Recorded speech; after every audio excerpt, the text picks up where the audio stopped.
അങ്ങനെ ഇന്ന് ഉണ്ടാക്കുന്നത് അടിപൊളി പച്ച പൈനാപ്പിൾ കൊണ്ട് അച്ചാറാണ് ഞാനിവിടെ തയ്യാറാക്കുന്നത്. നിങ്ങൾക്കെല്ലാവർക്കും പെട്ടെന്ന് തന്നെ തയ്യാറാക്കാൻ പറ്റിയ ഒരു അച്ചാറാണിത്. ഏവർക്കും ഉണ്ടാക്കാം.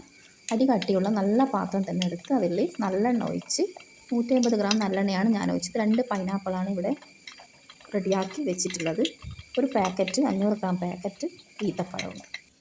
ഇതൊക്കെ നന്നായി നമുക്ക് ഈ എണ്ണയിലിട്ട് കുറച്ച് കടുകും കുറച്ച് ഉലുവ എണ്ണയിലിട്ടത് പൊട്ടിയതിന് ശേഷം നമുക്ക് ഇഞ്ചിയും വെളുത്തുള്ളിയും പച്ചമുളകും കറിവേപ്പിലയൊക്കെ ഇട്ട് നന്നായി ഒന്ന് വഴറ്റിയെടുക്കാം. പച്ച ചുവ മാറുന്നത് വരെ ഒന്ന് വഴറ്റിയെടുത്ത് നമ്മുടെ പൈനാപ്പിളും ഈത്തപ്പഴവും കൂടി ഇട്ട് കൊടുത്ത് നന്നായി ഈ എണ്ണയിൽ നിന്ന് നന്നായി വേവണം.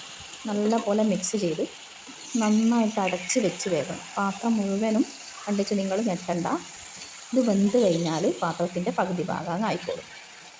നന്നായി വെന്തിട്ട് വേണം നമുക്ക് മുളക് പൊടിയൊക്കെ ഇട്ട് കൊടുക്കാൻ. അപ്പോൾ ഇതൊന്ന് അടച്ച് വെച്ച് നല്ലപോലെ ഒരു 10-15 മിനിറ്റ് വേവിച്ച് കൊടുക്കുക. അതാണ് അടി കട്ടിയുള്ള പാത്രം എടുക്കാൻ പറഞ്ഞത്. അടി കട്ടിയില്ലാത്തതാകുമ്പോൾ അടി കരിഞ്ഞു പോകും. അപ്പം ഒരു പാക്കറ്റ് പിക്കിൾ പൊടിയാണ് ഞാനിതിലിട്ടത്. 1 ടേബിൾ സ്പൂൺ നല്ല എരിവുള്ള മുളകും പൊടി ഇട്ട് കൊടുത്തിട്ടുണ്ട്. 1/4 ടീസ്പൂൺ മഞ്ഞളും ഇട്ട് കൊടുത്തിട്ടുണ്ട്. ഇത് നന്നായി ചെറിയ തീയിൽ വെച്ചിട്ട് നന്നായി മിക്സ് ചെയ്ത് കൊടുക്കുക. നല്ല പോലെ മിക്സ് ചെയ്ത് കൊടുക്കണം. എല്ലാ ഭാഗത്തും ഈ മുളകും മഞ്ഞളും ഈ പിക്കിൾ പൊടിയൊക്കെ നന്നായി എല്ലാ ഭാഗത്തും മിക്സ് ചെയ്ത് നന്നായിട്ട് തന്നെ കൊടുക്കുക. നമുക്ക് ഉപ്പൊക്കെ ഈ സമയത്ത് തന്നെ ഉപ്പിട്ട് കൊടുക്കുക. ഉപ്പ് പാകത്തിന് ഉണ്ടോ എന്നൊക്കെ ഒന്ന് ചെക്ക് ചെയ്ത് നോക്കണം.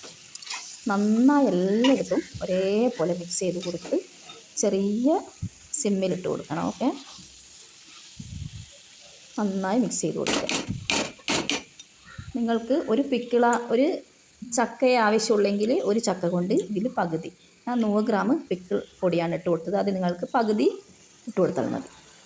1 ലിറ്റർ വിനാഗിരിയാണ് ഞാൻ മേടിച്ചത്. അത് 1/4 ഭാഗം ഞാൻ ഒഴിച്ചു കൊടുക്കുന്നുണ്ട്. ആ 1/4 ഭാഗം ഞാൻ ഒരു കൈ കൊണ്ട് തന്നെ എടുക്കുന്നത് കൊണ്ടാണ് നിങ്ങൾക്ക് ക്ലിയറായിട്ട് കാണാത്തത്. ഞാൻ ഒറ്റയ്ക്ക് തന്നെ എടുക്കുന്നതാണ്. അതുകൊണ്ട് നിങ്ങൾ ക്ഷമിക്കുക എൻ്റെ വീഡിയോ കണ്ടിട്ട്. ആരും ഒന്നും പറയല്ലേ. അപ്പോൾ ഇതുപോലെ നന്നായി ഇളക്കി യോജിപ്പിച്ച് കൊടുക്കുക. വിനാഗിരി ഒഴിച്ചതിന് ശേഷം വീണ്ടും ഉപ്പുണ്ടോ എന്നൊക്കെ ചെക്ക് ചെയ്ത് കൊടുക്കണേ. നിങ്ങൾക്ക് എല്ലാവർക്കും ഇതേപോലെ ചെയ്ത് കൊടുത്താൽ നല്ല ടേസ്റ്റ് ഉണ്ട്. ഇപ്പം പൈനാപ്പിളിനൊക്കെ നല്ല വില കുറവാണ്.